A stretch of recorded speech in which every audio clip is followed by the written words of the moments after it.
Swallowing disorders is actually a new field. And in fact, the first textbook wasn't written until 1983. And I went into swallowing disorders because I thought it was more developed. I was actually interested in x-rays, and that's how they evaluated it. So there's a lot of folks in my age group that have never had a course in swallowing disorders. And it's still very limited. Some of the folks that are teaching it may have never had a course. It's not taught in most medical schools. It's not taught in nursing schools, respiratory therapy schools. So you have to be patient with your practitioners. They literally may not have had the training. And some of the training the speech pathologists have may not be as up to date as it could be because it would depend on their professor.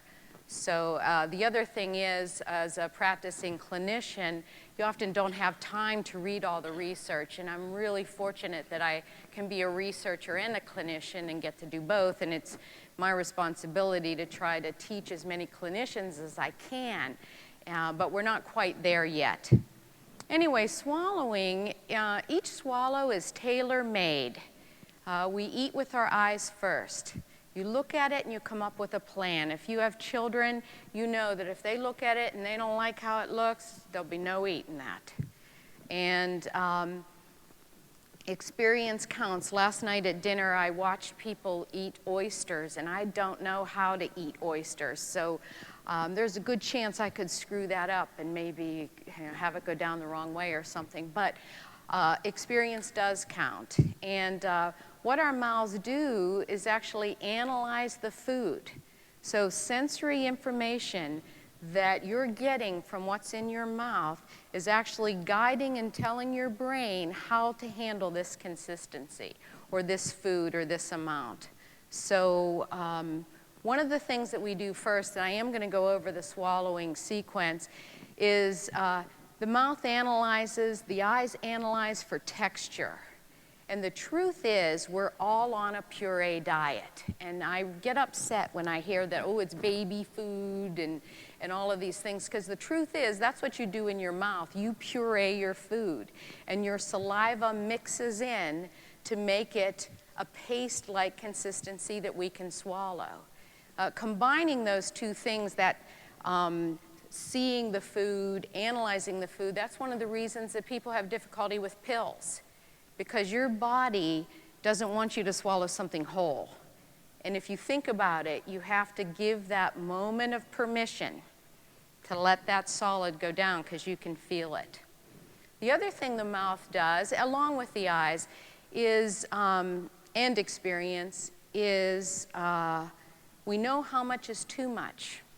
Have you ever filled your mouth with a liquid and realized that you can only swallow a portion of that? Try it someday. Put too much in, and you'll see that you intrinsically know how much is too much, and you'll divide it into 2 or 3 swallows so that, of course, you don't choke. Some of the sequence of events and the myths that we have with swallowing, the first true phase of swallowing is the anticipatory phase. You look at it, you decide if you know how to eat this, you decide what it may be like, and then you come up with a motor plan. We may not be aware of it, but if you've ever put something in your mouth and had a surprise, that's evidence that you had a plan and what you got didn't match the plan. The oral preparatory phase, that's the phase where you puree your food, and everyone should do that. In that phase, it's common, and one way you can kind of snoop out someone who might not be up on the literature or know a lot about swallowing is the gag reflex. It has nothing to do with swallowing. I don't care if people gag or not. So it's a nerve that has a sensory branch, but it doesn't run your tongue, it doesn't run your vision, experience, your breathing, And the research shows it doesn't predict anything about swallowing function. The next phase is once you've prepared the food, you have to move it to the back. Because you know, whatever doesn't move to the back can come out the front. And then we have the pharyngeal phase. And the myth there is, first of all, that it's a simple reflex, like when the doctor does your knee-jerk reflex.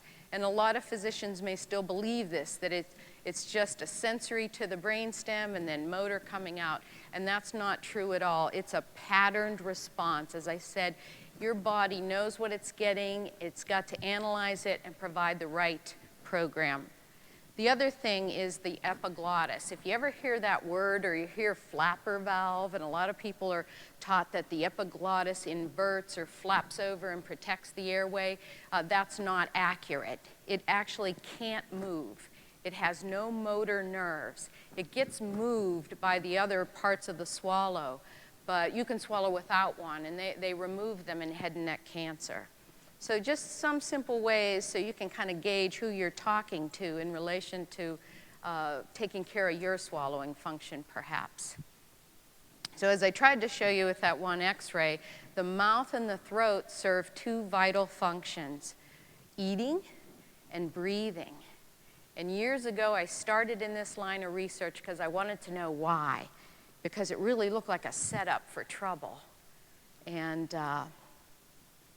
we know that it should be so fast that when you're done swallowing, there shouldn't be food left over in your throat in particular.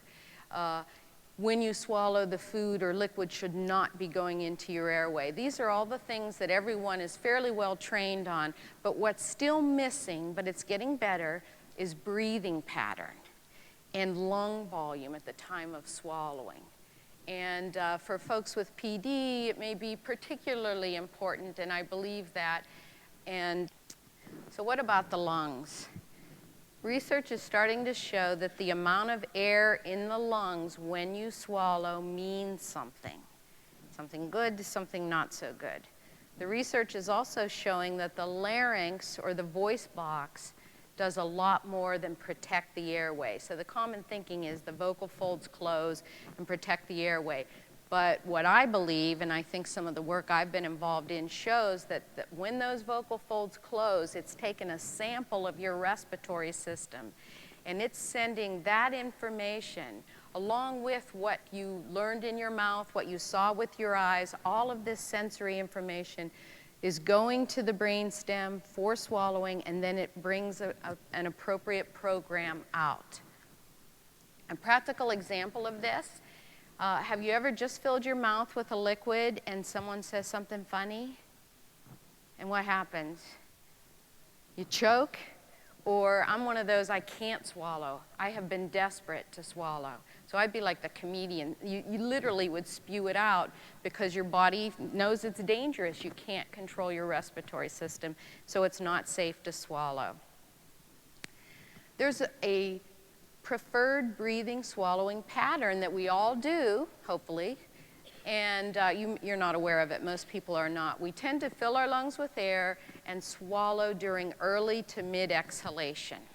The second most common pattern is to fill your lungs with air and swallow and exhale. And we're doing this all the time without even realizing it. And what we're finding is there seems to be a target that the body is looking for swallowing as well. Same as the target for when the food is chewed up well enough, or when the amount of liquid in your mouth is safe to swallow. And in fact, in spite of this fixed breathing swallowing pattern or preferred pattern, folks will inhale up or exhale down into this lung volume range. I've studied folks with Ph.D. for quite a while, and one of the things that we found a few years ago was that compared to a control group, we didn't see the exhale, swallow, exhale pattern with folks with Ph.D. We saw swallow, inhaling after swallows, letting out all the air, then swallowing, and a big difference. And that kind of has led me to we should use this information and make it a therapy, because if we use everything we know about normal swallowing and we know that there's a preferred breathing pattern, then we should use that and evaluate that and bring that back so that we can optimize swallowing function. So another thing I want to mention, it's not just the air in your lungs, it's also your chest, the ribs and chest muscles, because this flexible recoil seems to matter during swallowing. And to tell you very briefly, when we inhale, we use muscles. When we exhale, it's completely passive. You don't have to use muscle force to exhale if you're just breathing calmly. During a swallow, breathing muscles are inhibited. They're turned off so that you don't try to breathe while you are swallowing. You can imagine the problem that would be with that shared space. What we're finding is that this flexibility matters in terms of the pressures generated that send the signal to the larynx about how much air are in the lungs at the time of the swallow. In a study, it's still unpublished, I was working on it yesterday, I hope to get it out there. When we compared this flexibility with a control group and folks with PD, we found that folks with Parkinson's disease needed to swallow at a higher lung volume to get the same pressure as folks without. The folks with chronic obstructive pulmonary disease were also studied, and they need even more air in their lungs. So I'm going to show you this video, and it uses this strategy of filling the lungs with air and then swallowing to prevent aspiration. And hopefully at the end I'll show you a little bit about how this is done. So if you can start this video, please, I'll do my best to point it out.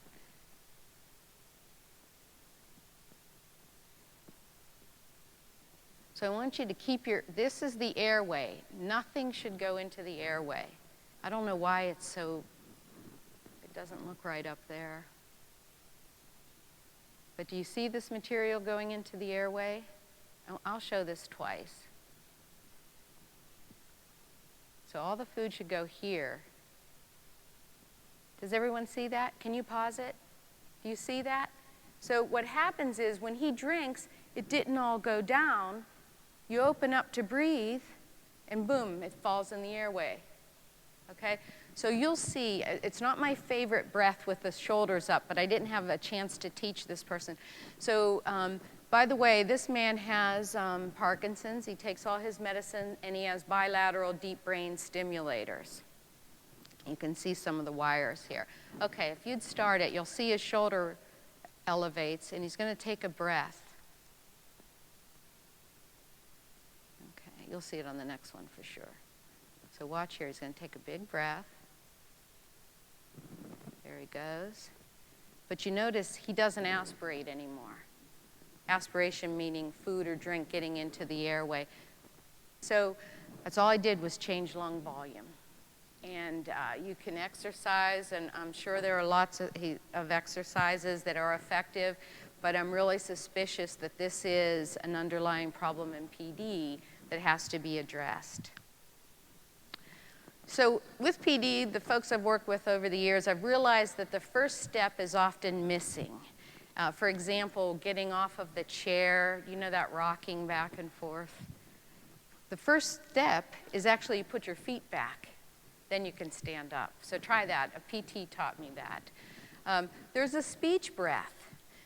You fill your lungs with air, and then you go ahead and say what your brain is thinking. Sometimes folks with PD, I used to tease anywhere in the respiratory cycle, and they start talking. And my favorite, the lips are moving and there's no sound anymore. So that's because they've run out of air. Well, there's a swallowing breath.